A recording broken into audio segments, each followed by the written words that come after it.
দেশের বাজারে আবারও সোনার দাম বাড়ানোর ঘোষণা দিয়েছে বাংলাদেশ জুয়েলার্স সমিতি বাজুস।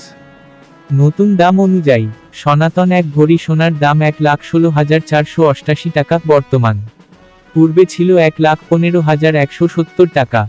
এক ভরিতে দাম বেড়েছে 1,318 টাকা। 18 ক্যারেট এক ভরি সোনার দাম 1,40,831 টাকা বর্তমান। পূর্বে ছিল 1,39,291 টাকা। এক ভরিতে দাম বেড়েছে 1,540 টাকা। 21 ক্যারেট এক ভরি সোনার দাম 1,64,299 টাকা বর্তমান।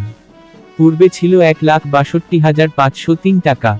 এক ভরিতে দাম বেড়েছে 1,796 টাকা। 22 ক্যারেট এক ভরি সোনার দাম 1,72,126 টাকা বর্তমান। পূর্বে ছিল 1,70,236 টাকা। এক ভরিতে দাম বেড়েছে 1,890 টাকা। সোনার দাম বাড়ানো হলেও দেশের বাজারে অপরিবর্তিত রয়েছে রূপার দাম। ফলে 22 ক্যারেটের এক ভরি রূপা 2,811 টাকা, 21 ক্যারেট 2,683 টাকা, 18 ক্যারেট 2,298 টাকা ও সনাতন পদ্ধতির রূপা 1,726 টাকায় বিক্রি হবে। বিনিয়োগ: সোনা একটি জনপ্রিয় বিনিয়োগ মাধ্যম। এটি একটি স্থিতিশীল এবং মূল্যবান সম্পদ যা সময়ের সাথে সাথে মূল্য বাড়তে পারে। ভিডিওটি ভালো লাগলে সাবস্ক্রাইব করে পাশে থাকবেন। ধন্যবাদ।